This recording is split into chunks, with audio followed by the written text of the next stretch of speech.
Welcome to the YouTube channel of Infinity Academy. Today we are going to discuss about the 2013 examination for RTO AMVI mains, and the subject of discussion will be fluid mechanics, hydraulics. With the detailed explanation we are going to discuss each and every questions. I am Saurabh Rangdale bringing this video for you. So let's start with it. So the first question is bulk modulus of elasticity. Bulk modulus of elasticity के बारे में बात की जा रही है. It is denoted by K which is the ratio of pressure stress to the volumetric strain. इसका ये रेशियो होता है.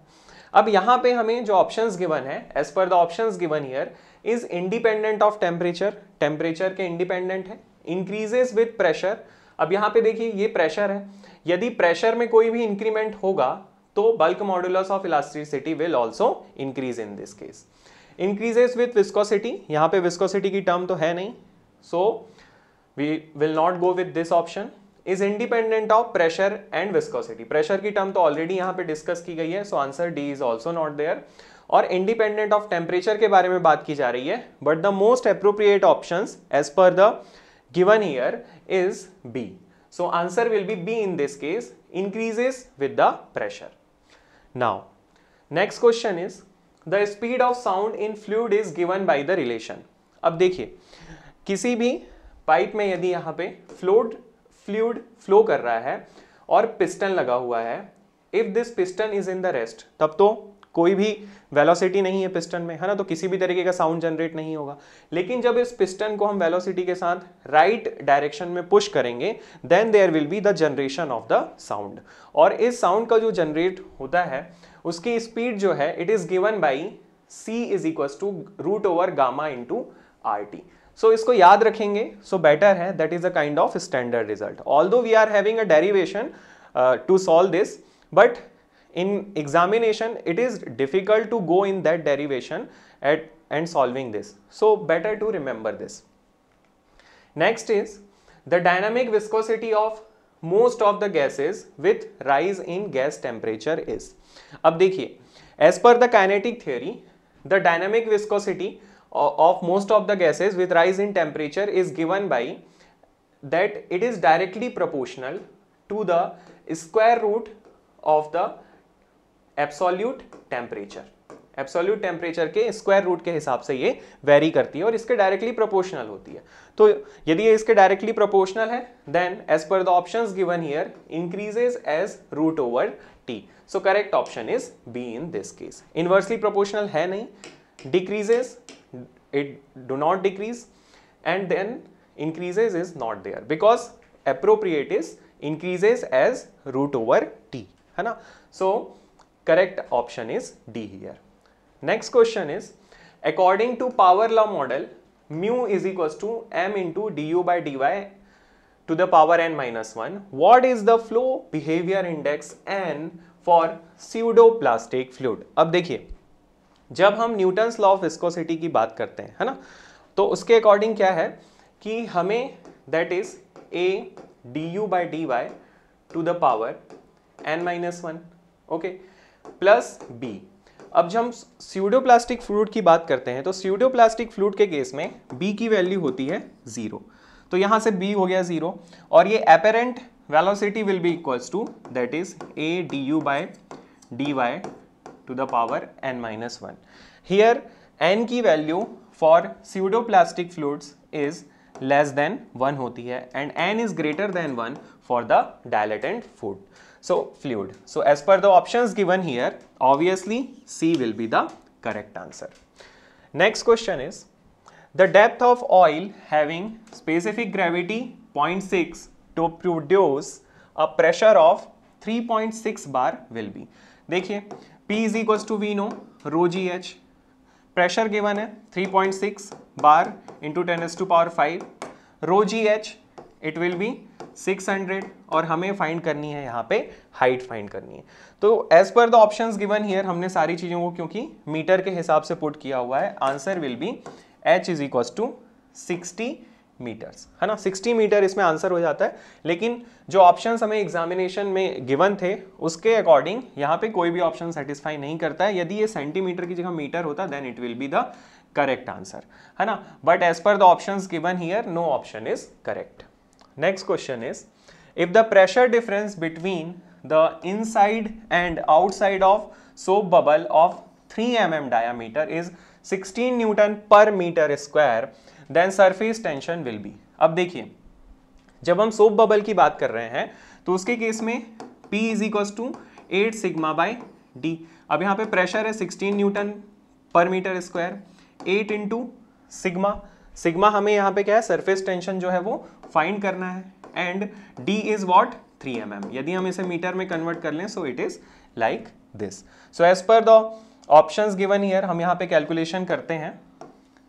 48 into 10⁻³ divided by 8 sigma, it is 6 into 10⁻³ newton per metre. But again as per the options given here कोई भी option यहाँ पे satisfy नहीं कर रहा होता है, तो answer is 6 into 10⁻³ but as per the options given here no option is correct. Next question is in laminar flow की बात की जा रही है. Experimentation is required for simplest flow cases. Newton's law of viscosity applies. Newton law of viscosity तो apply होता है बिल्कुल. The fluid particles move in irregular and haphazard path. देखिए, irregular and haphazard path movement जो है particles का वो turbulent flow के केस में होता है ना. और टर्बुलेंट फ्लो जो है उसमें एनर्जी का ट्रांसफर इसी वजह से होता है, फ्लो में एनर्जी का transfer between the particles. Viscosity is unimportant, ऐसा नहीं है. विस्कोसिटी जो है काफी इंपॉर्टेंट केस हो जाता है लेमिनार फ्लो के केस में, क्योंकि यहाँ पे क्या है, फ्लूइड एक दूसरे से एक कन्फाइंड लेयर में फ्लो करते हैं और एक दूसरे के मूवमेंट को लेयर बाय लेयर ऑब्स्ट्रक्ट नहीं कर रहे होते हैं, है ना. तो ये लेमिनार फ्लो के केस में जो इसकी वेलोसिटी है, विस्कोसिटी है, those are the important factors. So as per the options given here, answer B will be correct. Next is a glass bottle filled with liquid will break at the bottom if a stopper is forced into its another end as per. अब देखिए यहाँ पे क्या है, hydrostatic law, gravitational law, Bernoulli's law, Pascal's law के बारे में बात की गई है ना. तो बर्नौली लॉ तो अप्लाई बिल्कुल नहीं हो रहा है. ग्रेविटेशनल लॉ यहाँ पे उतना स्ट्रॉन्ग फोर्स नहीं है जो कि इस घटना का कारण बन सके, ठीक है. और हाइड्रोस्टैटिक लॉ और पास्कल लॉ की यदि हम बात करें तो as per the Pascal law in each and every direction there is in static fluid condition there is equal distribution of pressure, है ना. तो इस वजह से ये क्या होता है, ब्रेक एट द बॉटम, है ना. Stopper will break at the bottom. So correct option will be B, that is Pascal's law. Next is in turbulent flow in pipe. Turbulent flow के केस में क्या होता है, shear stress is the function of radius, है ना. Radius का function होता है. तो इसके केस में देखते हैं, shear stress varies linearly with the radius, बिल्कुल सही बात है ये. Head loss varies linearly with the flow rate, नहीं है. लीनियरली वेरिएशन नहीं होता है फ्लो रेट में. Fluid particles move in straight line, बिल्कुल टर्बुलेंट फ्लो के केस में हम ये चीज तो बोल ही नहीं सकते कि ये स्ट्रेट लाइन में मूव कर रहा है. Reynold number is less than 1000. Pipe flow के केस में रेनॉल्ड नंबर की वैल्यू लेस देन 1000 है, तो वो फिर लेमिनार फ्लो हमारा हो जाएगा. तो डी सी बी यहाँ पे इनकरेक्ट है, so obviously answer A will be correct in this case. Now next question is for laminar flow in round pipe the momentum correction factor, है ना. मोमेंटम करेक्शन फैक्टर जो कि दो velocities के बीच का रेशियो होता है. अब इसकी वैल्यू जो है that is for the round pipe in case of laminar flow is given by 4/3. Again it will be better if you will remember this, है ना. तो याद रखेंगे that momentum correction factor is 4/3. Sometimes it can be 1.33, है ना. इस तरीके से भी ऑप्शंस आपको मिल सकता है. Next is a flow in which each liquid particle has a definite path and their paths do not cross each other, है ना. अगेन अभी हमने इसके पहले ही इस बारे में डिस्कशन किया हुआ था कि जो हमारा लेमिनार फ्लो होता है बेसिकली, है ना, उसके केस में क्या होता है कि ये जो पार्टिकल्स होते हैं एक दूसरे के पाथ को क्रॉस नहीं करते हैं और सब अपने अपने पाथ में ट्रेवल करते हैं, लेयर बाय लेयर मूवमेंट होता रहता है. अब स्टेडी फ्लो के केस में ये चीज हम पूरे तरीके से नहीं कह सकते, क्योंकि स्टेडी फ्लो क्या है, स्टेडी फ्लो जो है हम एक पर्टिकुलर सेक्शन पे स्टडी करते हैं. अब टर्बुलेंट फ्लो के केस में भी ये प्रॉपर्टी जो है स्टेडी फ्लो एग्जिबिट कर सकता है ना. और यूनिफॉर्म फ्लो की यदि हम बात करें तो यदि इसकी property along the section same है ना, तो फिर वो यूनिफॉर्म फ्लो हो जाएगा। तो टर्बुलेंस फ्लो भी इस केस को एग्जिबिट कर सकता है और लेमिनार भी कर सकता है। अब स्ट्रीमलाइन फ्लो, तो streamline flow is known as this property, है ना। उसी के केस में हम ये कहते हैं कि पाथ जो है एक दूसरे को क्रॉस नहीं करते और डेफिनेट पाथ में ट्रेवल करते रहते हैं। सो यहां से सी जो है वो करेक्ट हो जाता है, और टर्बुलेंट फ्लो तो इसका केस है ही नहीं, क्योंकि हमने एक्सप्लेन किया हुआ है कि इसके केस में तो ये क्रॉस करते हैं एक दूसरे के पाथ को। So correct is C answer. Next question, for turbulent flow through pipe pressure drop is a function of. अब देखिए हमें पता है head loss is equal to what, FLV square divided by 2GD होता है ना, where D is the diameter. Head loss can be written as P1 minus P2 divided by rho g is equal to FLV square divided by 2GD, है ना। अब यहां पे देखिए for turbulent flow through pipe pressure drop is a function of, है ना। अब यहाँ पे pressure drop, friction factor, length of the pipe, velocity of the pipe, है ना, वेलोसिटी के square, acceleration due to gravity, और यहाँ पे डायमीटर ऑफ पाइप का फंक्शन बनता है। तो देखते हैं ऑप्शंस में, एक्सपोनेंशियल वेलोसिटी नहीं है, स्क्वायर रूट ऑफ वेलोसिटी नहीं है, क्यूब ऑफ वेलोसिटी नहीं है, स्क्वायर है, स्क्वायर ऑफ द वेलोसिटी। तो डी इसके केस में करेक्ट आंसर हो जाएगा। Next question is the pressure inside a soap bubble of 10 mm diameter above atmosphere is. अब देखिए यहां पे हमें पता है कि प्रेशर सोप बबल के केस में हमें प्रेशर यदि फाइंड करना है, सो it is given by 8 sigma bye D. अब देखिए यहां पे क्या, 3 अननोन्स है ना, प्रेशर है, सिग्मा है और हमारा डी है। अब डी तो हमें पता है 10 mm डायमीटर की यहाँ पे बात कर रहे हैं, ठीक है, चलिए 10 mm डायमीटर वैल्यू पुट कर देंगे, बट हमें यदि यहाँ पे P फाइंड करना है और सिग्मा तो हमें पता ही नहीं है ना।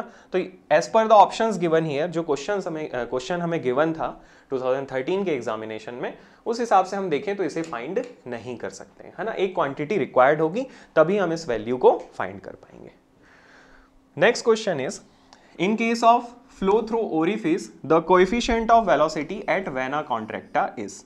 अब देखिए क्या है कि ओरिफिस के केस में मान लीजिए इस तरीके से वाटर एग्जिट कर रहा है ना, इस एरिया से वाटर जो है एग्जिट कर रहा होता है, तो क्या होता है यहाँ पे there is a formation of vena contracta, है ना, इसे वेना कॉन्ट्रैक्टा कहते हैं। तो ये क्या है, रेशियो होता है ऑफ एरिया ऑफ ओरिफिस, ये जितनी भी ओपनिंग हमने प्रोवाइड की हुई है, और वेना कॉन्ट्रैक्टा का। अब देखिए क्या है कि वेना कॉन्ट्रैक्टा का जो एरिया है वो ओपनिंग के एरिया से हमेशा लेस होगा, है ना। तो इसकी जो वैल्यू है वो 1 से ऑब्वियसली बात है कम ही होगी। तो 1 से यदि कम है तो इक्वल टू 0 तो होगा नहीं, है ना। इक्वल टू 1 होगा नहीं, क्योंकि दोनों इक्वल हो नहीं सकते। ग्रेटर देन 1 बिल्कुल नहीं होगा, है ना, ग्रेटर देन 1 तो ये है ही नहीं। लेस देन 1 होता है और इसकी वैल्यू जनरली 0.95 से 0.99 तक वेरी करती है, 0.99 समटाइम 0.98, है ना, यहाँ तक इसकी वैल्यू जो है वेरी करती है। तो लेस देन 1 जो है as per the options given here हमें सही नजर आ रहा है। अब देखिए next question is from Bernoulli's equation plot of hydraulic gradient line represent. देखिए हाइड्रोलिक ग्रेडियंट लाइन किसको रिप्रेजेंट करती है, P by rho g, that is piezometric head plus datum head, इसको रिप्रेजेंट कर रही होती है। और यदि हमने कहा कि टोटल एनर्जी लाइन, तो टोटल एनर्जी लाइन क्या है, इसमें आप वेलोसिटी हेड को भी ऐड कर दीजिए, that is V square by 2G। तो ये क्या हो जाएगा, हमारा टोटल एनर्जी लाइन हो जाएगी। लेकिन यहां पे बात की जा रही है सिर्फ और सिर्फ hydraulic gradient line, which is piezometric energy plus pressure energy, है ना, sorry it is a pressure energy plus potential energy, है ना, pressure energy plus potential energy. इसके बारे में जब हम बात करते हैं that is the total hydraulic gradient line, है ना। तो यहां पे देखते हैं as per the options given here, sum of pressure and potential energy, बिल्कुल सही बात है ये। Sum of pressure and kinetic energy नहीं है ना, प्रेशर और काइनेटिक इनका सम नहीं होता है ये। Sum of potential and kinetic energy, मतलब इन दोनों के बारे में बात की जा रही है, which is it's not sum of potential, pressure and kinetic energy, है ना, इन तीनों का सम, तो फिर वो तो टोटल एनर्जी लाइन हो जाएगी, that will not be the hydraulic gradient line, है ना। तो hydraulic gradient line is sum of pressure and potential energy. So option A will be correct in this case. Now next question is, a venturimeter is preferable to orifice meter because, अब देखिए venturi meter के case में क्या होता है कि इस तरीके से जब हम फ्लो को मेजर कर रहे हैं तो इसके केस में जो एरिया ऑफ कन्वर्जेंस होता है ना, it is the area of divergence, ठीक है, ये डाइवर्जेंस का एरिया है, और ये एरिया हो जाता है that is area of convergence और डाइवर्ज कर रहा है, ठीक है, it is converging at a point and it is diverging at a point. तो वेंचुरी मीटर के केस में क्या होता है, दिस लेंथ इज लार्ज, है ना, ये लेंथ लार्ज होती है और ये लेंथ लार्ज है तो यहाँ पे एंगल ऑफ वेरिएशन जो है वो क्या है, स्मॉल है, और स्मॉल एंगल ऑफ वेरिएशन की वजह से क्या होता है कि एनर्जी के जो लॉसेस हैं वो कम होते हैं, there is less loss of the energy. तो अब देखते हैं ऑप्शंस के अकॉर्डिंग वेंचुरी मीटर हम क्यों प्रेफर करते हैं। इट इज अ चीपर, बिल्कुल नहीं है ये बात। इट इज मोर कन्वीनियंट, नहीं। एनर्जी लॉस इज लेस, तो सी यहां से करेक्ट ऑप्शन है। It is easy to assemble, नहीं, ये सब जनरल काइंड ऑफ ऑप्शन है। और यदि हम टेक्निकली ऑप्शन पे जाएं, the main reason to prefer venturi meter over the orifice meter is energy loss is less, तो आंसर इसके केस में डी हो जाएगा। Next question is which of the following variable area meters cannot be used with liquids containing large number of solid particles and high pressure condition, है ना। तो इसके case में क्या होता है कि हम रोटामीटर जो है वो यूज कर रहे होते हैं, ठीक है। रोटामीटर के केस में ये कंडीशन एग्जिबिट करती है क्योंकि यदि काफी ज्यादा ओपैक फ्लूइड है और उसमें बहुत ज्यादा इंप्योरिटीज वगैरह प्रेजेंट हैं, तब के केस की यहाँ पे बात की जा रही है। So rotameter is used in this case, so answer will be A. Next is a mercury manometer used for measuring pressure difference indicates 50 centimeter head of Hg. This pressure difference in meter of water will be. अब देखिए हमको क्या है, metre of water के case में इसे find करना है। तो देखिए अब इसे फाइंड करने के लिए हम जानते हैं H is equal to what, S2 by S1 minus 1 into X meter of H2O, ये होता है, ठीक है। अब H हमें यहाँ पे गिवन है ना, H की वैल्यू हमें गिवन है, दैट इज व्हाट, H हमें यहाँ से फाइंड करना है ना, it is not given. 50 centimetre head of Hg है, H हमें फाइंड करना है। तो देखिए S2 कितना है हमारा, स्पेसिफिक ग्रेविटी ऑफ Hg 13.6 होती है, वी ऑल नो इट, और वाटर के केस में 1 है, -1, और यहाँ पे ये हेड कितना गिवन है 50 सेंटीमीटर, तो इसको यदि हम मीटर में कन्वर्ट कर दें सो it is 0.5, so it will B 12.6 into 0.5। अब इसे हम मल्टीप्लाई करेंगे so it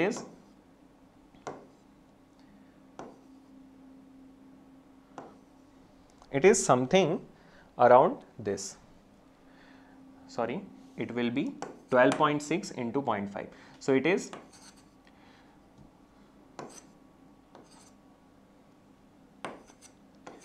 63, it will be like this 6.3, है ना, 6.3 मीटर जो है यहाँ पे हमें इसका आंसर आ जाएगा। तो देखते हैं ऑप्शन बी, ऑप्शन यहाँ पे करेक्ट है ना, 0.63 मीटर नहीं है, 6.3 मीटर्स इसके केस में आंसर आ जाएगा।